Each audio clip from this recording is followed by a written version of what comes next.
Baiklah, materi pertama yang akan saya paparkan yaitu filsafat pendidikan idealisme. Filsafat idealisme ini berasal dari seorang filsuf Yunani yang hidup pada tahun 427 sampai 327 sebelum Masehi bernama Plato. Kata idealisme ini berasal dari bahasa Yunani yaitu idea yang berarti pandangan. Istilah ini pertama kali digunakan oleh seorang filosof ahli matematika Jerman bernama G.W. Leibniz pada awal abad ke-18 yang merujuk pada pemikiran Plato.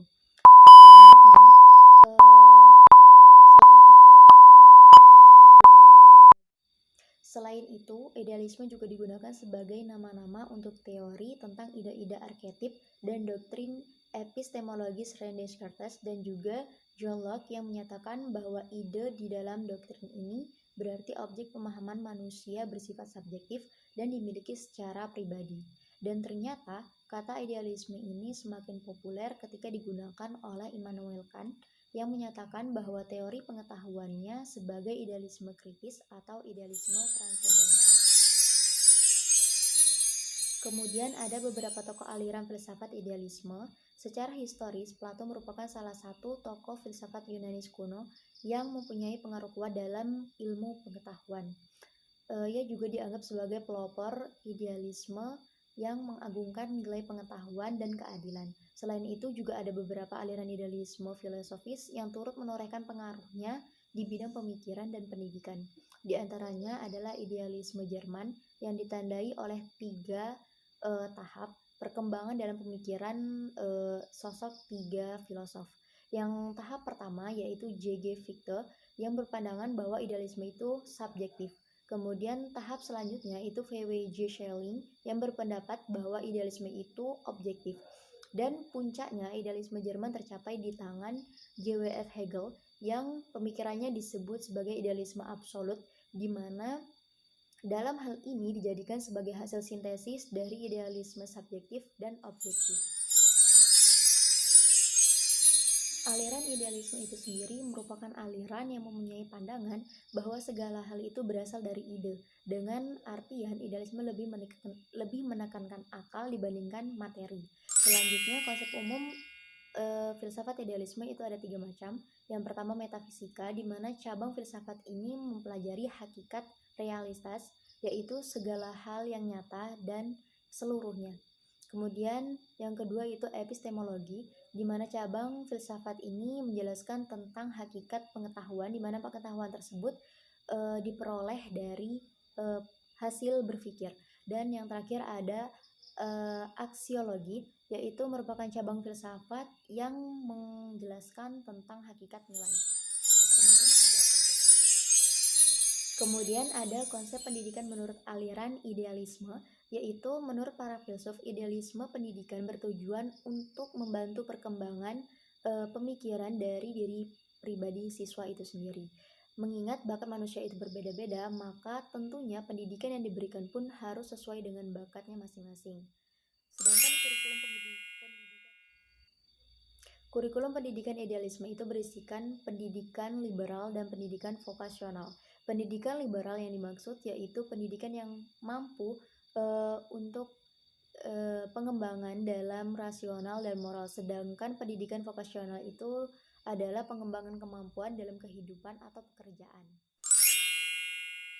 Tidak cukup hanya mengajar saja tentang bagaimana cara berpikir, tentunya kita harus tahu bagaimana cara apa yang dipikirkan itu dapat menjadi kenyataan.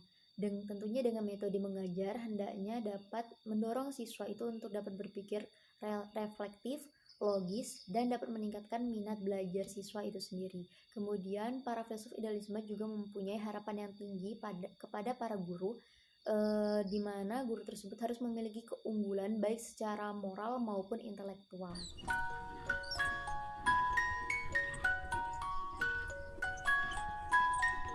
Materi selanjutnya yaitu filsafat pendidikan realisme. Seorang filsuf Yunani, Aristoteles, pada tahun 384 sampai 322 sebelum Masehi, di mana beliau merupakan murid dari Plato yang mampu mengembangkan aliran realisme yang menekankan pada pengetahuan dan nilai. Aliran realisme dibawa pada abad ke-21, di mana ilmuwan beranggapan bahwa realitas yang ada tidak tergantung pada apa yang diketahui dan metode ilmiah adalah cara yang terbaik untuk mendapatkan deskripsi yang akurat. Ada beberapa tokoh aliran realisme. Yang pertama yaitu Aristoteles yang berpendapat bahwa objek bertepatan dengan logika atau akal. Dan yang kedua ada Johann Amos Comenius yang menyatakan bahwa pendidikan harus bersifat universal. Dan yang ketiga ada William McGill yang menyatakan bahwa tidak ada tujuan hidup maka tidak ada pula tujuan pendidikan. Kemudian ada Franz Bacon yang menyatakan bahwa pikiran yang nyata itu timbul ketika menggunakan panca indera. Dan yang terakhir itu ada John Locke yang menyatakan bahwa pengetahuan manusia itu seperti batu keras. Ketika ia ditetesi oleh air, lama-kelamaan akan cekung. Begitu pula seperti akal manusia yang akan terus diasah, maka akan semakin berilmu dan berisi. Realisme adalah filsafat yang timbul pada zaman modern dan sering disebut sebagai anak dari naturalisme. Realisme berpandangan bahwa objek atau dunia luar itu adalah nyata pada sendirinya. Konsep umum filsafat realisme itu ada dua macam. Yang pertama realisme ekstrim atau primitif dan yang kedua realisme akal sehat. Realisme ekstrim atau primitif ini pada hakikatnya yaitu berusaha memelihara suatu keunggulan dari sebuah realitas dengan melepas kesadaran.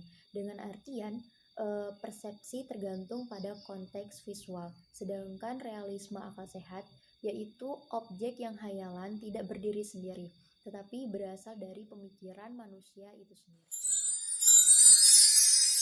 Kemudian ada konsep pendidikan realisme, di mana aliran pendidikan realisme ini bertujuan agar dapat menyesuaikan diri kita secara tepat di dalam hidup. Selanjutnya yaitu kurikulum aliran realisme, yaitu berisi unsur-unsur pendidikan untuk mengembangkan kemampuan berpikir dan pendidikan praktis untuk kepentingan bekerja. Dan selanjutnya ada metode yang digunakan hendaknya bersifat logis, bertahap, dan berurutan. Selanjutnya hubungan dengan peserta didik adalah guna mengurai pengetahuan serta tata cara yang baik dalam belajar mengajar. Dan sedangkan tenaga pendidik yaitu untuk menguasai pengetahuan teknik dalam mengajar dan dalam memberikan pengetahuan terhadap peserta didik itu sendiri.